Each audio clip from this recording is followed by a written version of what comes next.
Bonjour Stéphane. Bonjour Leslie. Bienvenue sur le plateau de Mentor Show. Je suis vraiment ravie de te recevoir. Stéphane, tu as réalisé pour nous une masterclass unique, inédite, sur une thématique que nous n'avions jamais traitée. C'est un sujet qui nous concerne tous, forcément, et ça n'est pas si simple d'en parler, tu en sais quelque chose, et il s'agit de la mort. Dans cette interview, Stéphane, on va revenir ensemble sur les raisons qui t'ont poussé à t'intéresser à ce sujet-là. Alors, dans ta vie, il y a eu une date, un événement en particulier qui t'a détruit, mais un événement qui a aussi changé diamétralement le cours de ton existence. C'était en 2001 et tu assistes à la mort de ton frère sous tes yeux. Est-ce que tu veux bien nous en parler ? Oui, c'était le 12 avril 2001. Je dirigeais une mission à cette époque-là en Afghanistan. C'était une époque où les talibans étaient au pouvoir. Et j'avais monté une mission qui s'intéressait notamment au patrimoine archéologique du pays. Et un matin, on part sur un site à 200 km au sud de Kaboul, et en sortant de la ville, sur une portion de route qui était assez bien entretenue, on allait assez vite. Et tout d'un coup, mon chauffeur s'aperçoit que la deuxième voiture derrière n'est plus derrière nous. Donc on l'attend 2 minutes, et puis finalement on fait demi-tour. Et en passant juste une petite butée, je vois un attroupement à une centaine de mètres avec des voitures arrêtées. Et là, mon premier réflexe, c'est de me dire, il y a eu un accident, il doit être bloqué derrière, quoi. Et puis, au fur et à mesure qu'on s'approche, le temps change, parce que tout d'un coup, des éléments se mettent, des éléments visuels se mettent, je commence à comprendre ce qui se passe, mais il y a quelque chose en moi qui refuse, c'est pas possible, parce que là, je vois effectivement une voiture dans le fossé, je réalise que cette voiture, c'est notre voiture, et puis plus on approche, tout d'un coup, je m'aperçois qu'il y a mon frère, que je vois allongé sur le côté en chien de fusil, un peu une position de secours, donc je me dis... Il s'est fait mal, il est blessé, il nous attend. Et là, mon chauffeur ralentit parce que lui aussi a compris ce qui se passe. Et moi, j'ai dit, mais je veux y aller. Donc, à un moment, je sors de la voiture, je me dirige vers mon frère. Et là, en quelques fractions de secondes, je comprends qu'il n'est pas blessé du tout, il est mort. Et là, j'ai un blanc. C'est un mécanisme de protection, ce que j'ai compris plus tard, devant la violence de la vision. Ça a duré peut-être 5-10 secondes, et puis je reprends connaissance, et là je m'occupe de gérer la situation, parce qu'on est en Afghanistan, on est loin de Kaboul, il y a mon frère qui est mort, mais il y en a 3 autres aussi, il y a 2 Afghans et un autre Français qui étaient avec lui dans la voiture. Et effectivement, ce moment, il est impensable, il est inattendu. 20 minutes avant, on venait de faire le plein dans une station-service au sud de Kaboul, on avait déconné, on plaisantait, je revois encore l'image de mon frère accoudé à sa fenêtre, qui me balance une blague idiote, et puis 20 minutes après, il n'est plus là, il est définitivement plus là. Et c'est vrai que c'est vertigineux, tu dis que ça m'a détruit, ça ne m'a pas détruit, ça dévaste tout ce que tu crois être, tout ce que tu crois savoir, ça dévaste toute la logique du monde et de la vie. C'est pas comme m'accompagner une vieille grand-mère ou un vieux grand-père jusqu'à sa fin. Là, il y a quelque chose de normal d'une certaine manière, même si ça reste déchirant, évidemment. Mais là, c'est mon frère, il a 30 ans, moi j'ai 32 ans. Et ce moment-là, effectivement, après, dans les semaines, les mois et les années qui ont suivi, il était impossible que je reparte dans ma vie comme si c'était rien passé. Il était impossible que je continue à faire mon métier de reporter de guerre, à laisser cette question de côté. Il fallait que je trouve des réponses. Et c'est ce que j'ai fait sans relâche depuis. Alors tu l'expliques, il y a eu ce moment de sidération qui a duré quelques instants. Et puis ensuite, par quelles étapes tu es passé ? Parce que tu as dû gérer ça finalement tout seul. Tu es seul en Afghanistan, il faut que tu préviennes tes proches, il faut que tu rentres avec le corps aussi de ton frère. Explique-nous un peu comment tu as géré l'immédiat après décès de ton frère. On a différentes façons de gérer la mort. Moi, ma réaction, ça a été après ce moment de sidération, ça a été d'être hyperactif. Donc... j'ai rassemblé toutes les affaires qui étaient dispersées par terre. Je me suis occupé de la dépouille de mon frère et puis de celle de l'autre Français, Vadim. On les a ramenés à la maison. On avait une maison à Kaboul, donc je les ai ramenés. Et puis là, je me dis, qu'est-ce qu'on fait ? On était à une époque où il y avait très, très peu d'expatriés à Kaboul, parce que c'était vraiment le moment du régime taliban. C'était 6 mois avant le 11 septembre, en fait. Donc là, il y a des questions très, très pratiques qui se passent. On était jeudi. Le jour férié, c'est le vendredi en Afghanistan, donc commence le week-end. Il n'y a pas d'hôpitaux, ici il y a des hôpitaux, mais il n'y a pas de morgue. Donc où est-ce qu'on va mettre les corps ? Il fait 30 degrés dans l'après-midi. Donc assez rapidement, avec quelques amis, on décide de faire évacuer les corps avec un petit Cessna de la Croix-Rouge pour les emmener au Pakistan, où on va pouvoir les mettre au frigo. Mais c'est surtout, effectivement, comme tu dis, appeler mes parents. appelé les parents de Vadim, l'autre Français qui est décédé. Et je crois que c'est ce moment-là qui a été pour moi le plus dévastateur, paradoxalement. C'est bien sûr de voir mon frère mort, ça a été impensable, mais d'appeler mes parents, et qu'est-ce qu'on dit en ce moment-là? Et je téléphone, ça sonne, et puis c'est ma mère qui décroche. Je lui dis, est-ce que papa est avec toi? Et il me dit, bah non, il dort encore, parce qu'il était tôt. Donc je dis, écoute, va le réveiller, puis je vous rappelle dans 5 minutes, j'essaie d'avoir la voix la plus décontractée possible. Donc elle descend chercher mon père, moi je reste devant mon téléphone satellite, avec un volcan dans l'estomac, dans les poitrines. Et puis 5 minutes après, il décroche, et la seule chose que j'ai pu leur dire, c'est bah, j'ai pas une bonne nouvelle, Thomas est mort. Et là, voilà, l'impensable arrive pour eux. Je les ai embarqués dans une nouvelle vie, dans un nouveau monde. Et voilà. Tu te souviens de ce qu'ils ont dit? Ou peut-être n'ont-ils pas parlé? Ils ont dit, ma mère, je crois qu'elle a dit quoi? Voilà, la stupeur. Et puis, donc j'ai essayé de leur expliquer de façon la plus détachée, la plus précise possible. Et en même temps, j'étais pressé, il fallait que j'appelle d'autres, il fallait qu'on s'occupe des corps, etc. Donc je leur ai dit, écoutez, je vous rappellerai un peu plus tard, on va essayer de l'évacuer sur le Pakistan. Et voilà, et après, je sais qu'ils m'ont dit qu'ils sont tous les deux sortis dans le jardin, ils sont allés se promener. Et mon frère avait planté plein de bambous dans le jardin, ils sont allés se promener à cet endroit-là. Et c'est... Ça reste toujours aussi émouvant malgré les années qui ont filé. Ouais. C'est impensable Je ne suis pas responsable de l'accident, c'est pas moi qui ai tué mon frère, mais je suis le messager. Et ça, c'est terrible. C'est terrible. C'est terrible. Tu t'en es voulu parfois d'avoir été en reportage avec lui à l'étranger, comme ça, de l'avoir embarqué en Afghanistan? Est-ce que tu t'es senti parfois coupable d'avoir entraîné dans ta passion?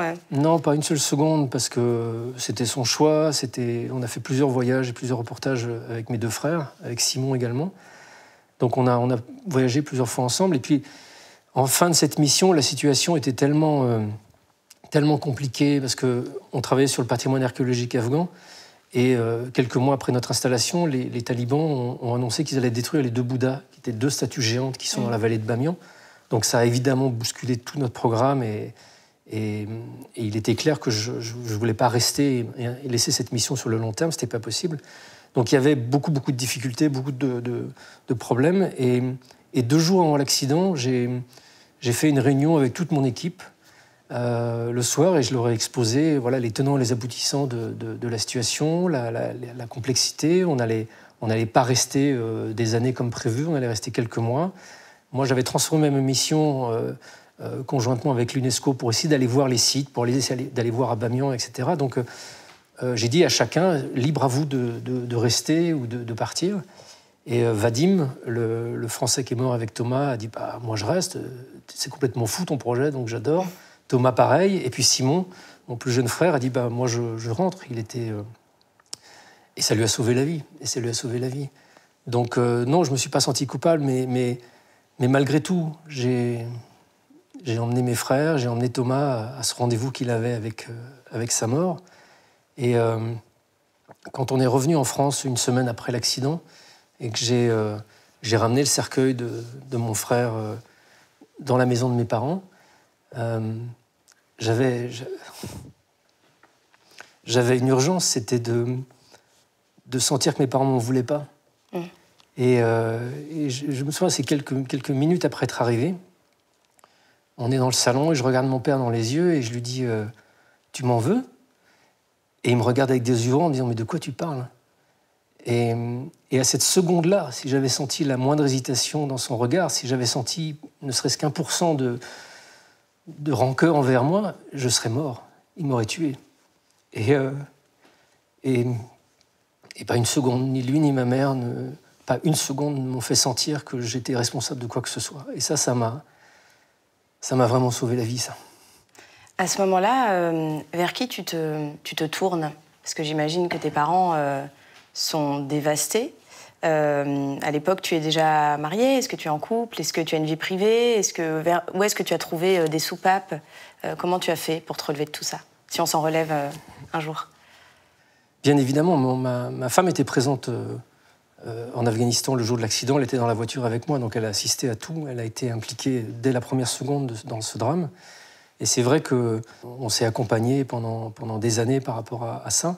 Elle a elle-même perdu quelques années après sa petite sœur. Et donc on s'est énormément aidés à ce niveau-là. Mais c'est vrai qu'au-delà de son conjoint, d'un cercle restreint de la famille, on est tout seul face à cette question-là. On est tout seul. Et même au sein des familles, j'entends tellement souvent l'impossibilité de parler, l'impossibilité d'échanger sur la question de la mort.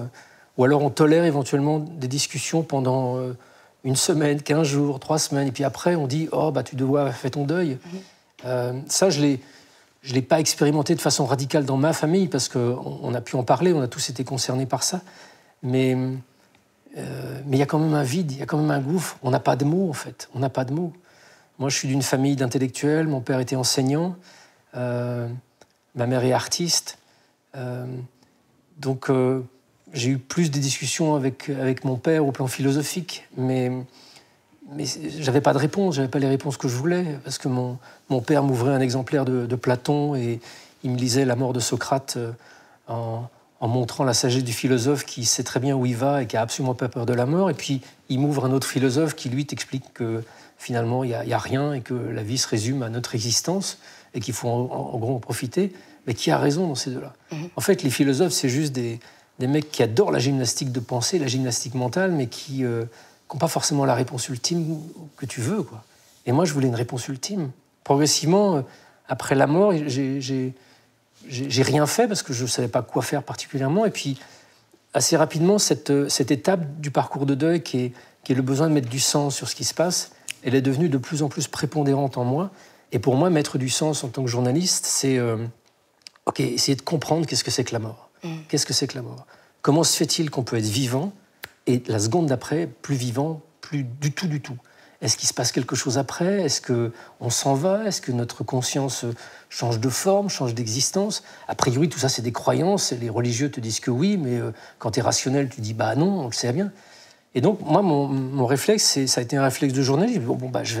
Je vais aller interroger des médecins, des gens qui savent, a priori, ce qui se passe dans le cerveau quand on meurt. Et là, ça a été pour moi fracassant de découvrir que toutes les certitudes dans lesquelles on vit dans notre société, ah bah oui, il n'y a rien après la mort, oh bah oui, c'est normal, on le sait, bah c'est des croyances. Elles ne sont pas basées sur des démonstrations scientifiques. On ne sait pas ce que c'est que la conscience. Quand tu vas interroger des neuroscientifiques, bah, aucun d'eux ne sait t'expliquer comment la conscience émerge de l'activité de notre cerveau. On ne comprend pas comment c'est. Donc, ce n'est même pas une certitude que la conscience émerge de l'activité du cerveau. Ça veut dire que si elle n'a pas une relation de cause à effet, de causalité avec le cerveau, peut-être qu'elle n'a rien à voir avec le cerveau. Peut-être qu'elle est indépendante de son activité. Et quand tu commences à te pencher sur des expériences un peu étranges, comme les expériences de mort imminente, par exemple, qui sont aujourd'hui extrêmement documentées, étudiées depuis plusieurs décennies, bah, tu t'aperçois qu'effectivement, quand des gens, dans un accident de voiture, sur une table d'opération ou pendant un coma, ont un cerveau a priori qui cesse son activité parce qu'il n'est plus irrigué, après un arrêt cardiaque, la circulation sanguine s'arrête au bout de 10 à 20 secondes, donc il n'y a plus de pression, il n'y a plus d'activité, donc d'apport en oxygène et en énergie dans le cerveau. Et pourtant, 1 minute, 2 minutes après un arrêt cardiaque, des gens racontent des expériences d'une intensité folle, etc. Donc il m'a fallu du temps, mais à partir du moment où j'ai compris qu'en tant que journaliste, de façon extrêmement construite et rationnelle, je pouvais enquêter sur ces sujets et sur des thématiques qui sont un peu trop rapidement classées comme du paranormal ou du bizarre, bah, ça m'a donné une motivation à le poursuivre et c'est pour ça que je suis là aujourd'hui. Est-ce qu'il y a eu un déclic pour t'intéresser à ce sujet-là, pour te lancer ou est-ce que ça a été progressif? Parce que c'est vertigineux, on se dit mais par où on démarre quand on cherche ces questions-là à laquelle personne n'a de réponse au fond. Ouais. Au début, non seulement je me disais pas où on démarre, mais je me disais mais je sais pas quoi démarrer nulle part. En fait. Pour moi, la question de la vie après la mort relevait exclusivement du spirituel, du religieux, des croyances. Donc pour moi, c'était pas une thématique que je pouvais imaginer être investigable. Et je suis tombé. Alors, est-ce que c'est le hasard ou ça c'est la réponse? Toujours la question. Pas, mais je suis tombé sur une émission de radio auquel participait un médecin qui s'intéressait aux expériences de mort imminente. et qui, d'une façon très assurée, il avait l'air très sérieux, ce monsieur, expliquait non, il ne s'agit pas d'hallucination, il ne s'agit pas d'illusion. Les gens vivent vraiment ces expériences-là dans des moments où leur cerveau ne fonctionne plus. Et donc, ça m'a vraiment intrigué. Ce n'est pas ces réponses qui m'intriguaient. Ce qui m'intriguait, c'est que des gens sérieux, un médecin en l'occurrence, s'intéresse à des expériences que je ne considérais pas forcément comme étant sérieuses et dignes d'intérêt. Donc j'ai lu son livre, et puis j'ai lu d'autres livres, et puis j'ai rencontré moi-même des témoins. Et là, ça a été l'entrée dans une enquête qui m'a pris des années, et qui a tout changé. Est-ce qu'avant la mort de ton frère, tu étais quelqu'un de spirituel, ou plutôt très terre-à-terre, attaché aux faits, comme un bon journaliste? J'avais un intérêt pour l'ésotérisme et la spiritualité quand j'étais adolescent. Et puis je suis devenu reporter de guerre en 1988 en partant en Afghanistan. Et ce voyage, j'avais 19 ans à l'époque, j'ai passé des mois dans le maquis avec des combattants. Ce voyage qui m'a confronté à la guerre, qui m'a confronté à la brutalité la plus crue de l'humain, m'a coupé de tout désir spirituel. Je me suis dit, la réalité de ce monde, c'est ça. C'est la violence, c'est la guerre, c'est les gens qui doivent se battre pour survivre, pour bouffer, pour se libérer d'un envahisseur. Et donc, toutes les questions spirituelles me semblaient très secondaires, me semblaient une espèce de luxe pour des bons bourgeois nantis occidentaux qui sont à l'abri de toutes ces questions-là, de survie. Et même 2 ans après, quand j'ai interviewé le Dalai Lama pour la première fois, parce que je me suis intéressé à la cause tibétaine, c'est pas du tout le bouddhisme qui m'intéressait. Et l'interview du Dalai Lama portait absolument pas sur ses enseignements, mais portait sur son rôle politique après l'invasion de la Chine du Tibet. Et je m'intéressais à l'application de la CIA qui a soutenu des guérilleros tibétains pendant les années 70. Voilà, donc tout ce qui était spiritualité était vraiment pour moi à des années-lumière de mes centres d'intérêt. Pour moi, le monde, il était dur, il était violent, et mon boulot de journaliste, c'était de le comprendre. Donc quand, effectivement, à 32 ans, mon frère est mort, j'étais à des années-lumière d'un cheminement spirituel, j'étais à des années-lumière de me poser des questions de cet ordre. Pour moi, la réalité, c'était la matière, ce que dit la science de façon la plus crue, point barre, quoi. Stéphane, est-ce qu'on peut dire que tu es aussi parti dans cette quête pour avoir la chance, peut-être un jour, d'apercevoir même le plus infime des signes de ton frère? Au début, non. Au début, j'étais très journalistique. Je me dis, qu'est-ce que c'est que la mort? Qu'est-ce qui se passe après? Ça n'est que en découvrant que l'hypothèse que la vie se poursuit après la mort est sérieusement étayée à la fois par des recherches, par des témoignages, que progressivement s'est installée en moi l'idée de me dire, si Thomas il est quelque part, je vais peut-être pouvoir communiquer avec lui, le sentir. C'est là où j'ai rencontré et testé des médiums, par exemple, qui sont ces gens qui prétendent communiquer avec l'au-delà.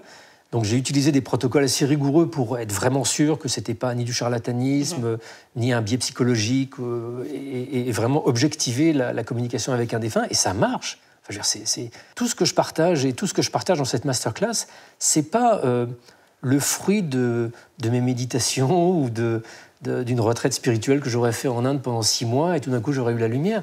C'est un boulot de journaliste que j'ai fait. Tu aurais à ma place n'importe quel journaliste qui aurait passé autant de temps que j'ai passé à étudier ces témoignages, ces recherches, il te dirait exactement les mêmes choses. C'est accessible. Ces infos, elles ne sont pas du domaine de la croyance, c'est du domaine de la preuve, de l'expérimentation, de la démonstration. Après, les interprétations peuvent être divergentes en fonction du scientifique qui les observe, mais il y a quand même un tronc commun qui atteste que l'être humain a une dimension spirituelle et que la vie après la mort est une réalité extrêmement crédible. Alors on le sait, tu as fait beaucoup d'expériences, beaucoup de voyages, tu as testé énormément de choses. Est-ce que tu l'as revu, ton frère? Oui. Et tu l'as revu où alors? Faut écouter la masterclass pour ça. Tu peux nous donner un petit indice peut-être? Je l'ai vu une première fois en Amazonie pendant une cérémonie chamanique. Donc c'était assez bouleversant, assez remuant. On était au cœur de la nuit dans la forêt qui fait un boucan du diable toutes les nuits. Et pendant cette cérémonie, effectivement, j'ai vu apparaître mon frère à mes pieds, qui m'a regardé. Mais je suis tellement journaliste jusqu'au bout des ongles qu'à ce moment-là, j'étais encore le journaliste et je me dis, c'est peut-être vrai, mais c'est peut-être pas vrai, comment je peux être sûr, etc. Et donc j'étais plutôt dans le doute, parce que les cérémonies chamaniques provoquent beaucoup de visions, provoquent beaucoup de choses. C'est pas du domaine de l'hallucination, on sait précisément comment ça se classifie, mais c'est quand même assez magistral. Donc je me dis, est-ce que cette apparition de Thomas, c'est pas mon cerveau qui fabrique ça d'une certaine manière? Donc je suis resté un peu à distance, je suis pas rentré dans l'émotion. Sauf que Natacha Calestrémé, ma femme, était là à l'époque et a vécu aussi cette expérience. Et spontanément, d'elle-même, m'a dit le matin, elle m'a dit « Mais je crois que j'ai vu Thomas ». Et je la regarde, je dis « Mais comment ça, t'as vu Thomas ?» Donc je dis rien de ce que moi j'ai expérimenté. Et là, elle me raconte « Écoute, il était à tes pieds, à ta droite. Il avait l'air accroupi. Je voyais une forme un peu blanche. Et j'ai vraiment pensé que c'était Thomas. » Et ça m'a vraiment troublé. Ouais. Parce que une cérémonie chamanique telle qu'elle se pratique en Amazonie, ça dure des heures et des heures. C'est vraiment un enchaînement de visions, d'expériences sensorielles qui sont d'une très, très grande puissance, très impactantes, mais d'une grande, grande richesse. Et donc, sur 4-5 heures, et on était en Amazonie depuis des semaines, donc on avait fait une dizaine d'expériences en tout, de cérémonies. On a totalisé peut-être 60 heures de transe avec des milliers, des milliers, des milliers, des milliers de visions. Et là, au même moment, on a exactement la même vision, alors que ce n'est pas arrivé du tout en 60 heures qui ont précédé. Donc ça m'a vraiment beaucoup intrigué. Mais ça m'a appris une chose, ça m'a appris que les morts ne sont pas loin. Ils ne sont pas dans un autre espace ou une autre dimension absolument inaccessible. Ils sont là. La distance et le temps ont disparu quand tu passes de l'autre côté. Et la seule passerelle qui nous relie à ce qu'on a aimé, la seule passerelle qui rend l'accès possible à Thomas ou à mon père qui est décédé depuis, c'est l'amour qu'on se porte. Il suffit que je pense à eux, il suffit qu'il y ait ce petit volcan d'émotions qui s'allume là dans mon plexus et ils sont instantanément là. Alors moi je ne les vois pas, je ne suis pas médium, je ne sais pas, mais si je respire, si je ferme les yeux, si j'essaie de calmer un petit peu ce bruit mental permanent qui occupe mon esprit, je suis sûr que je vais pouvoir ressentir quelque chose de plus bouleversant. Et ça m'est arrivé. Et ça, je pense que c'est accessible à n'importe qui nous écoute. Il faut faire le silence en soi. Il faut envoyer un petit message à son âme intérieure pour dire « Ok, je fais une pause là, je suis disponible, je suis disponible ». Donc ça peut passer par la méditation, ça peut passer par 1000 techniques de relaxation. Le tout, c'est de réussir à se dire... Le tout, c'est de réussir à comprendre qu'à quel moment dans notre journée, on est 5 minutes à ne rien faire du tout. Juste 5 minutes. Jamais. Et on se dit, oh là là, mais j'ai pas de signe. Bah ouais, mais quand est-ce que tu es disponible pour recevoir un signe? Jamais. Donc posez-vous, méditez. La méditation, c'est la chose peut-être la plus simple et la plus formidable à mettre en œuvre pour s'offrir ce temps de pause, de break, de reconnexion avec une dimension plus profonde de nous. Et c'est dans cet espace de silence que les morts ont le plus de chances de venir nous faire une caresse, un signe, de nous souffler une intuition. Alors on ne va pas devenir médium pour autant, on ne va pas entendre une grande voix, on ne va pas avoir des apparitions, mais ils sont là et on peut le sentir si on apprend à faire confiance à son intuition. J'en parle dans cette masterclass. Est-ce que tu aimerais le revoir à nouveau? J'ai pas besoin. Je sais où il est, il poursuit sa vie, j'ai pas envie de l'embêter. Il poursuit sa vie? Il poursuit sa vie, évidemment. Il poursuit son évolution. Je pense pas que la mort, ça soit une sorte d'aboutissement. Enfin, toutes les traditions spirituelles et les expériences que j'ai pu avoir, les discussions que j'ai pu avoir avec plein de gens, montrent que la mort, c'est pas... ça y est, on arrive au paradis, on fait plus rien, on se prend un mojito et on attend en regardant les anges voler. Non, c'est la vie qui se poursuit. Il n'y a plus de corps, il n'y a plus de temporalité, il n'y a plus la matière, mais il y a une forme de continuation, d'évolution. On arrive dans la mort comme on meurt, en fait. Comme on meurt. Avec nos schémas psychologiques, nos pensées, nos croyances. Et tout ça ne se dissout pas totalement instantanément au moment où on meurt. Les Tibétains parlent d'un instant qui peut durer une fraction de seconde, qu'ils appellent l'instant de la claire lumière, où au moment ultime du passage, au moment ultime de la mort, on a une possibilité d'éveil. On a une possibilité de comprendre la totalité de la réalité pour ce qu'elle est. Mais la plupart d'entre nous, on passe à côté parce qu'on ne le voit même pas. Et hop, on rebascule dans nos schémas psychologiques, voilà, tout ce qui nous anime inconsciemment dans notre vie continue à être là, à fabriquer la réalité dans laquelle on croit être. Et on repart dans une forme d'existence qui peut nous emmener à d'autres vies. Là, on ouvre le champ à plein de choses, mais la vie continue. Ça, c'est une certitude. Mais alors ça voudrait dire que c'est autour de nous, parce qu'on est beaucoup à se poser la question, mais c'est où? Sous quelle forme? C'est un souffle? C'est une ombre? C'est une feuille d'arbre? C'est une fleur? Enfin, tu vois, c'est une question... C'est une question qui n'a pas de réponse. Je me souviens, à Kaboul, un mois après la mort de Thomas, j'y suis retourné avec Simon, mon frère, et avec mes parents. Ils voulaient voir la maison, ils voulaient voir là où Thomas était mort. Et Et on avait un grand jardin dans la maison, et je me souviens de mon père qui sort sur la terrasse, et puis qui regarde à l'extérieur, et puis qui voit un oiseau très curieux, un oiseau se poser pas loin, et puis je sors, et puis il me regarde, il me dit « Oh là là, c'est bizarre cet oiseau, est-ce que tu crois que c'est un signe de Thomas ?» Alors je dis « J'en sais foutre rien, toi tu ressens quoi ?» Et lui, il ressentait qu'il y avait une relation, qu'il y avait un rapport. Alors, est-ce que Thomas était l'oiseau ? Il n'y a pas de réponse scientifique, il n'y a pas de réponse objective à ça. J'ai juste, depuis, recueilli énormément de témoignages où des gens parlent d'un souffle de vent dans une pièce où toutes les fenêtres sont fermées, parlent d'une sensation de caresse sur l'épaule ou quelque chose qui leur a touché les cheveux, parlent de papillons, beaucoup, beaucoup. Le papillon symbolise le voyage de l'âme, la psyché. Et énormément de gens voient des papillons dans des circonstances où, a priori, c'est pas la saison, où c'est bizarre qu'il y ait un papillon là. Des oiseaux qui rentrent dans la maison, qui font des petits tours. Il y a quantité de signes comme ça qui impliquent des animaux ou des insectes. Je peux pas vous dire, ouais, c'est une preuve que c'est le défunt. Mais des fois, ça se passe dans des circonstances qui sont tellement folles. Je raconte dans un de mes livres une histoire qui m'est arrivée avec ma fille, comme ça. On était dans les Pyrénées en vacances. Elle avait 8 ans, quelques années après la mort de Thomas. Et le soir, en lui faisant un bisou avant de l'endormir, je la vois très triste. Et elle me dit « Oh là, Thomas, il me manque, je commence à plus me souvenir de son visage. » Et je lui dis « Écoute, si tu veux, demain, on va se promener tous les deux en montagne, on va faire une balade, et puis on va essayer de lui parler, on va essayer de sentir qu'il est là, quoi. » Donc elle s'endort, et le matin, on se réveille. On part à l'escalade d'une montagne, il y avait des névés à atteindre. Et puis, on est pris dans un vent, mais fou. Et au milieu de notre ascension, tout d'un coup, il y a un papillon qui commence à voler autour de nous. Et je ne sais pas comment il fait avec le vent, parce que ça doit être un papillon, ça doit être Conor McGregor des papillons. Et puis le papillon, il tourne autour de Luna, et il vient se poser sur sa main. Et là, Luna le regarde, et il dit « Waouh, mais c'est... » Elle me dit « Est-ce que tu crois que c'est Thomas ?» Je dis « J'en sais rien. Mais si tu veux, si tu as des choses à dire à Thomas, dis-les au papillon, et puis il va lui emmener. » Donc là, je la vois prendre le papillon dans sa main et puis murmurer des choses. Le papillon ne bouge pas.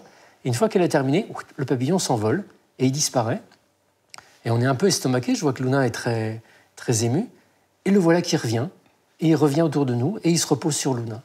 Et ça, je ne sais pas si c'est Thomas. C'est complètement idiot de dire c'est Thomas ou c'est pas Thomas. J'en sais rien. Le débat ne se situe pas là. Je vois juste l'émotion qui s'est passée et le réconfort que ça a apporté à ma fille qui était absolument formidable. Ensuite, ça ne veut pas dire que parfois les défunts ne se manifestent pas d'une façon absolument intangible et absolument indiscutable. Ça, j'ai eu des témoignages, j'ai recueilli des quantités folles de ces récits où des gens voient vraiment, une semaine après la mort, 2 semaines après la mort, le défunt se manifester, presque en chair et en os, délivrer un message ou simplement être là. Oui, ça doit faire un sacré effet. Ouais. Ça doit faire un sacré effet.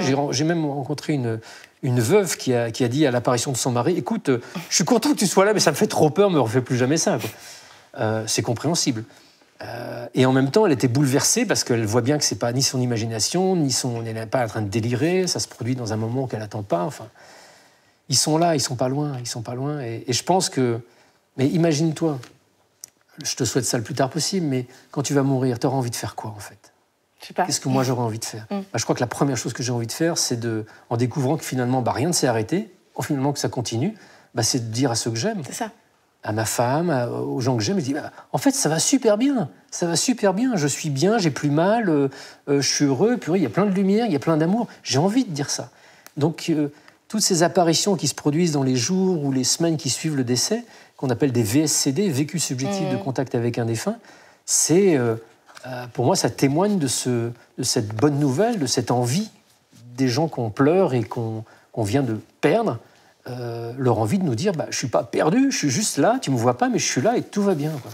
Tu parlais de réconfort. Tu penses que quand on est en période de deuil, c'est pas si grave si on attache de l'importance à ces signes-là, si on interprète un papillon qui passe, un oiseau qui s'envole comme étant un signe de la personne qu'on vient de perdre ?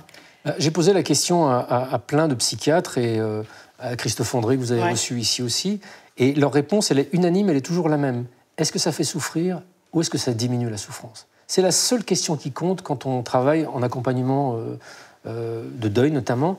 Est-ce que ce que vous me racontez, ça vous désorganise, ça vous rend confus, ça augmente votre souffrance ou est-ce que ça apaise ? Et toutes ces expériences-là, elles apaisent. Et ça apaise de pouvoir en parler, ça apaise de pouvoir le partager. ça apaise de ne pas se faire entendre dire par un médecin ou un proche « oui, si ça te fait du bien, ça c'est ridicule, ça sert à rien en fait ». Stéphane, toutes tes expériences, tes recherches t'ont amené à découvrir des choses sur ton passé que tu avais complètement enfouies, des événements traumatiques dont tu as parlé dans un livre aussi, qui se sont déroulés dans ta toute petite enfance. Je te pose la question, je te permets de te la poser parce que la parole se libère beaucoup sur ces sujets-là et je pense que c'est vraiment important d'avoir ton témoignage. Est-ce que tu veux bien nous expliquer ce que tu as découvert à l'âge adulte sur ton enfance ?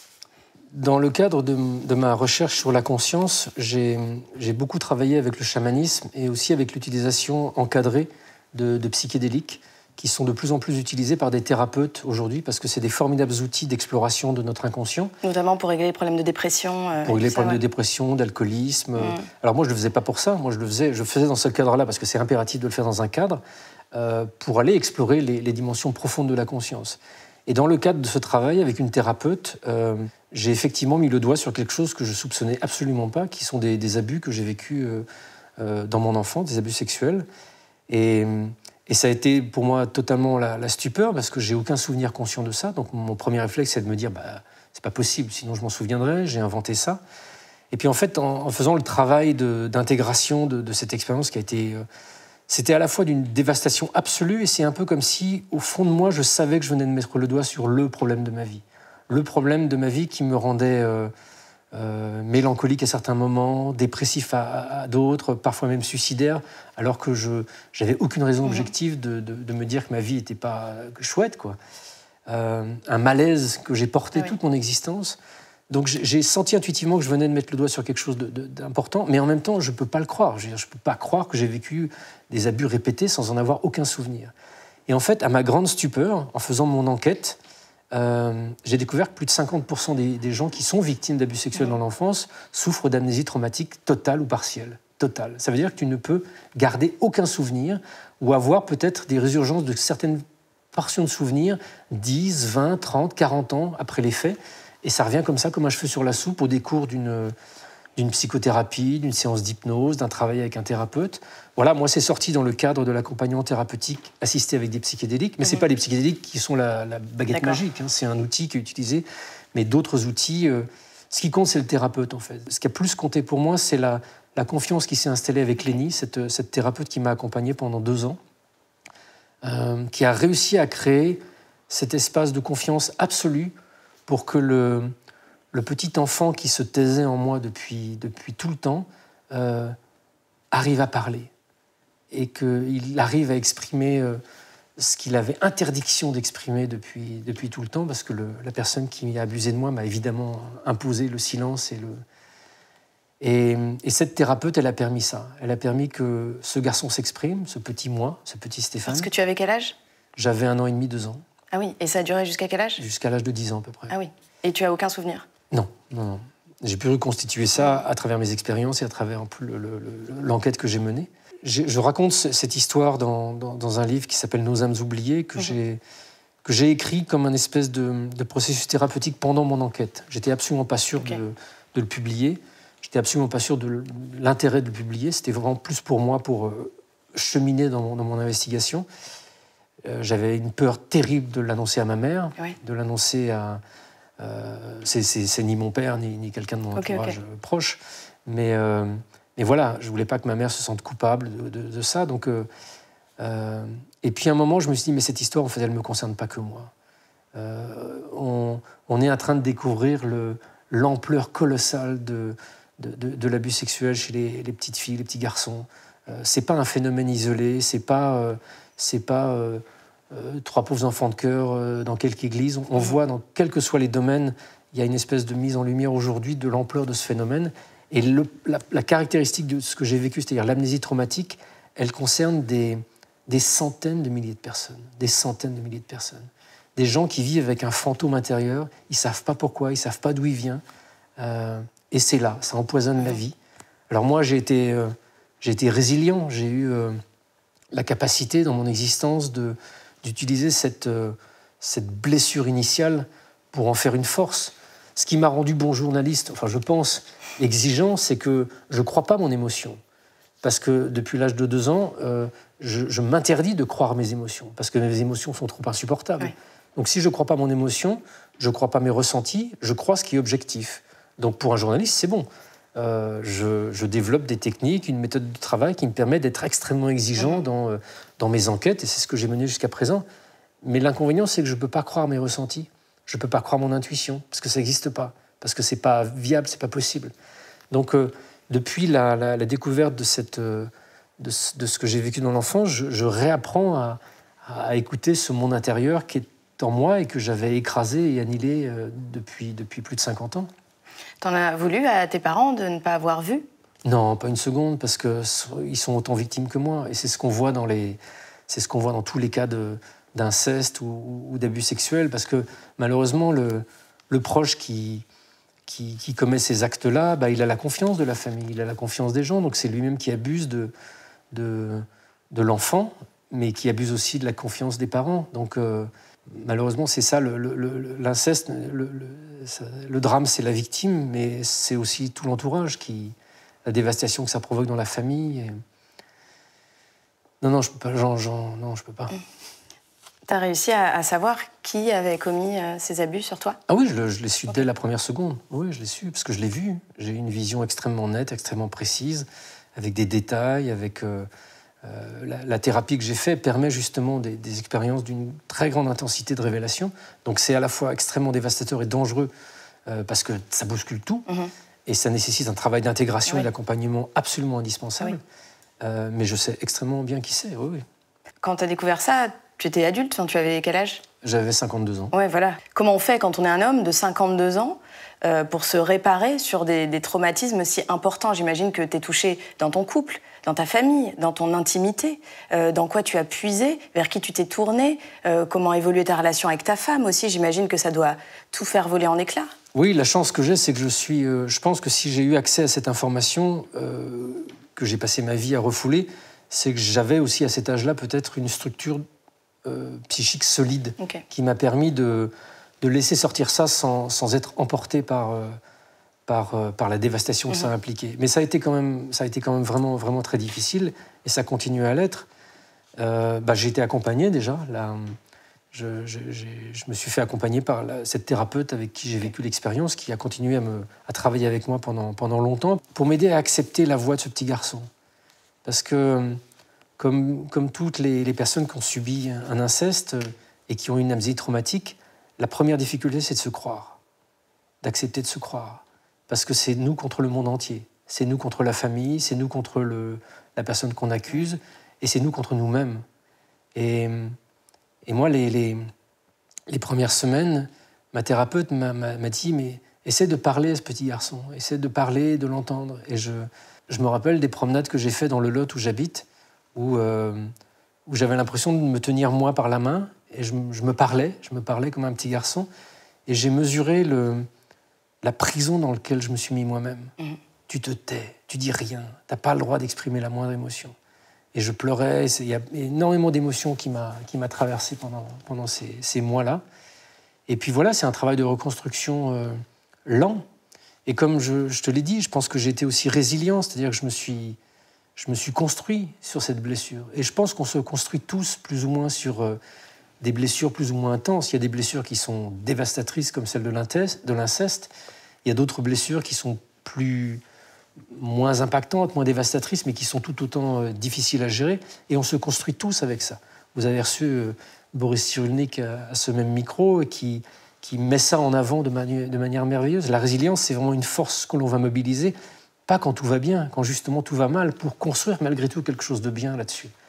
Et quand j'ai annoncé à ma fille ce qui m'était arrivé dans l'enfance, c'est ce que j'ai mis en avant. Je lui ai dit, tu vois qui je suis aujourd'hui, tu vois la personne équilibrée que je suis devenue, la force de caractère que je peux avoir, la détermination que j'ai eue dans ma vie. Tu sais, ça a été déclenché par des drames que j'ai vécus. Bien évidemment, tu es au courant de la mort de Thomas, ton oncle, mais il y en a un qui s'est passé avant. Et là, elle me regarde avec des grands yeux, et je lui raconte avoir été abusée quand j'étais enfant. Mais j'ai mis en avant la force que ça m'a donnée. Non pas que je suis content d'avoir vécu ça pour me donner une force, mais tu comprends ce que je veux dire. Oui. J'en ai fait quelque chose, je m'en suis sorti en faisant ça, en devenant ce journaliste schizophrène et névrosé, mais pas si mauvais que ça. Souvent, on va chercher une forme de spiritualité après avoir vécu des épreuves plus ou moins dures, comme tu disais. Est-ce que tu penses qu'on devrait plus développer notre spiritualité au quotidien sans forcément attendre de vivre des choses dures dans notre vie? Pour moi, j'en suis absolument convaincu parce qu'on est des êtres spirituels. Tu n'es pas Leslie, je ne suis pas Stéphane. Il y a quelque chose au fond de nous qu'on va appeler notre conscience fondamentale, notre âme, qui est une chose pure, harmonieuse, inaltérable. Là, ton visage, mon visage, c'est juste un agrégat de sacs d'os et de chair qui va parcourir l'existence pendant 80, 90 ans, 100 ans peut-être. J'espère. Mais c'est pas nous, c'est pas nous. Donc la spiritualité, c'est pas s'engager dans une religion et suivre un dogme. Nécessairement, ça peut l'être, ça peut être extrêmement épanouissant pour certaines personnes. Mais pour moi, la spiritualité, c'est juste se rappeler qu'on a une âme, se rappeler qu'on est une âme, qu'on est une âme. Essayer de retrouver l'accès à cette âme. Parce que cette âme, elle a toutes les réponses. C'est notre guide intérieur. On passe notre temps, tu sais, à essayer de chercher des guides. On le cherche dans le chamanisme en trouvant des animaux totems. On le cherche dans la spiritualité en cherchant notre guide, etc. Mais il n'est pas ailleurs, le guide. Il est là. Il est au cœur de nous. J'en reviens à la méditation. Rien que la méditation. La méditation, ce n'est pas un truc anti-stress.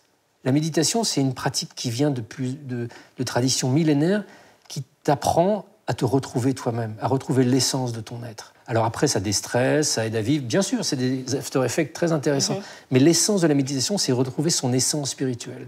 Et pour ça, il suffit juste de se poser 15 minutes par jour, avec régularité, de faire taire son mental. Et commencer par faire taire son mental, c'est déjà de lui imposer ce rendez-vous quotidien.